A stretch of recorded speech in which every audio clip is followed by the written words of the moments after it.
केंद्र सरकारच्या नव्या कायद्यानुसार गुटखा आणि तंबाखूजन्य व्यसनांवर कायदेशीर बंदी आणावी अशी मागणी सर्वजीव मंगल प्रतिष्ठानचे अध्यक्ष डॉक्टर कल्याण गंगवाल यांनी केली। डॉक्टर गंगवाल म्हणाले, आपल्या देशात मौखिक कॅन्सरचे प्रमाण जगात सर्वात जास्त असून दरवर्षी संपूर्ण देशात सुमारे 70 ते 80 हजार मौखिक कॅन्सरच्या केसेस दाखल होत असतात आणि त्यामुळे मृत्युमुखी पडणाऱ्यांची संख्याही मोठी आहे। या पार्श्वभूमीवर जनतेच्या आरोग्याचे रक्षण करण्यासाठी मध्य प्रदेश सरकारने घातक तंबाखूजन्य गुटख्याच्या उत्पादन आणि विक्री करण्यावर राज्यात पूर्णतः बंदी घातली आहे। महाराष्ट्र सरकारने मात्र चालू अंदाजपत्रकात विडीवर आकारलेला 12.5% कर कमी करून तो 5% तर लहान पॅकमध्ये विकण्यात येणाऱ्या तंबाखूवरील कर 20% 12.5% केला आहे। ही पुरोगामी महाराष्ट्राला लाजिरवाणी गोष्ट आहे। 1 एप्रिल 2012 पासून मध्य प्रदेशात गुटख्याच्या उत्पादन आणि विक्रीला बंदी घातली आहे। तसेच गुटख्याची विक्री करताना आढळल्यास 25,000 रुपये दंड ठोठावण्याची तरतूदही त्यात करण्यात आली आहे। यामुळे गोवा सरकारने पब्लिक हेल्थ ऍक्ट अंतर्गत गुटख्याच्या उत्पादन आणि विक्रीवर बंदी घालून देशात पहिल्यांदा गुटख्यावर बंदी आणणारे राज्य हा लौकिक मिळवला होता।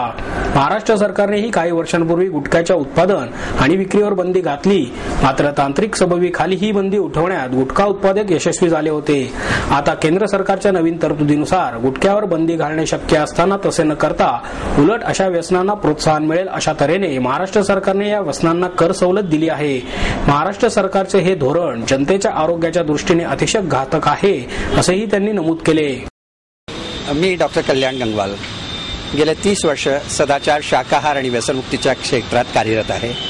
सर्वजीव मंगल प्रतिष्ठानच्या मार्फत हे कार्य अविरत चालू आहे।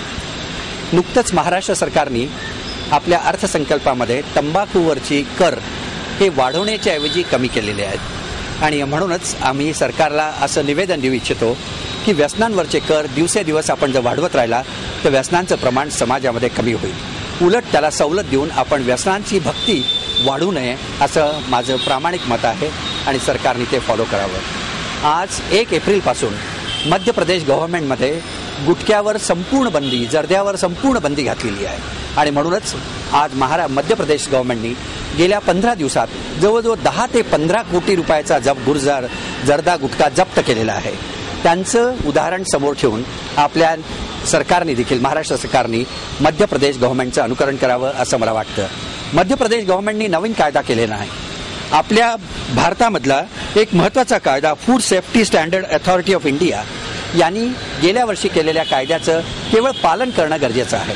त्यातल्या कलम 2 आणि 3 आणि 4 याप्रमाणे निकोटीन असलेला पदार्थ, तंबाखू असलेला कोणताही पदार्थ मार्केटमध्ये अन्न म्हणून विकायला परवानगी नाही आणि गुटखा आज देखील अन्न या खात्यात येतो, कारण जो पदार्थ तोंडाने घेतला जातो ते अन्न आहे अशी आमच्या सरकारची अन्नाची व्याख्या आहे आणि म्हणूनच या कायद्याचा आधार घेऊन आपण कोणत्याही अन्नपदार्थामध्ये निकोटीन किंवा तंबाखू असलेला हा पदार्थ समाजातून वर्ज्य करणं गरजेचं आहे।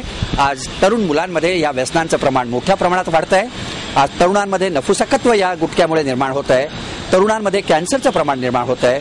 आपल्या देशामध्ये दरवर्षी 80,000 नवीन कॅन्सरचे पेशंट केवळ गुटख्यामुळे निर्माण होत आहेत। हे सत्य आपण डोळ्यासमोर ठेवून याच्यावर जास्तीत जास्त बंदी घालण्याचा प्रयत्न करावा आणि शाळकरी मुलांना, तरुण लोकांना या व्यसनांपासून परावृत्त करण्यासाठी सरकारनं पावलं उचलावीत असं मला वाटतं आणि म्हणूनच सरकारकडे पुन्हा एकदा निवेदन की आपण व्यसनभक्ती सोडून व्यसनमुक्तीच्या दिशेने एक पाऊल पुढे चला आणि मध्य प्रदेश गव्हर्नमेंटचा आदर्श डोळ्यासमोर ठेवून आपण देखील महाराष्ट्रात संपूर्ण जर्दा आणि गुटखाबंदी आपण अंमलात आणा।